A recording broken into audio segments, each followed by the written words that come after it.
Karibu tena kwa mara nyingine katika mwendelezo wa taarifa yetu ya habari kutoka hapa ZBC. Mimi ni Abubakar Harith na sasa ni wakati wa habari za michezo. Nikwambie karibu.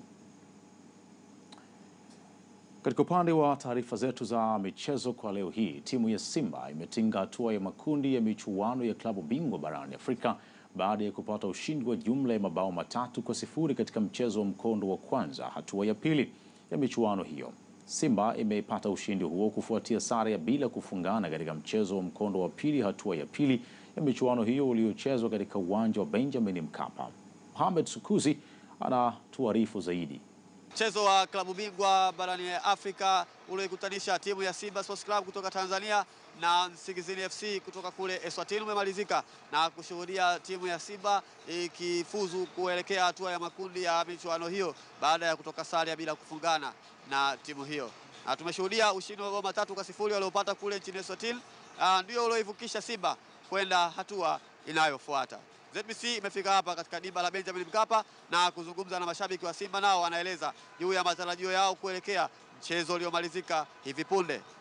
Tuliweka nguvu kubwa kwenye kupata matokeo kule ugenini kwa sababu kazi tunaimaliza wakati ule kule. Huku tutakuja kupumzika.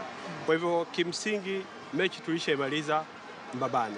Huku tulikuja kumalizia tu kuhakikisha kwamba tunatimiza wajibu wetu. Lakini kimsingi sisi tulisha qualify. Hii game ya nyumbani Simba hataki dharau. Tunahitaji ushindi.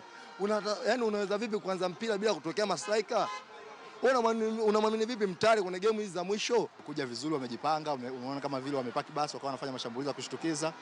Simba wamecheza, wameshindwa tu kuwafungua. Kwa hiyo kikubwa ni kwenda group stage.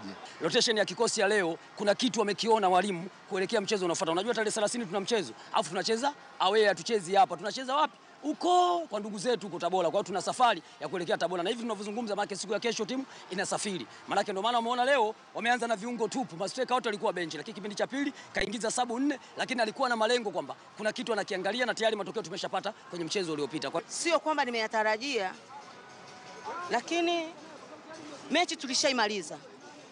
Tulipoenda kule Swatini tulimaliza mchezo. Mwalimu akaingia pale kapiga, yule anacheza na mbinu.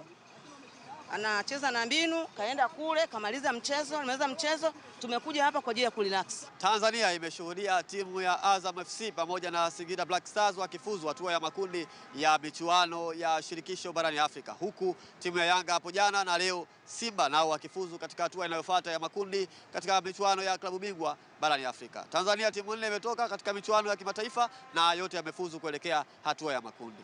Nikiripoti michezo na burudani kutoka hapa Dar es Salaam, mimi ni Mohamed Sukuzi na hii ni ZBC. Asante sana Mohamed Sukuzi kutoka Dar es Salaam kwa simulizi ya taarifa hiyo. Turejea hapa visiwani Zanzibar.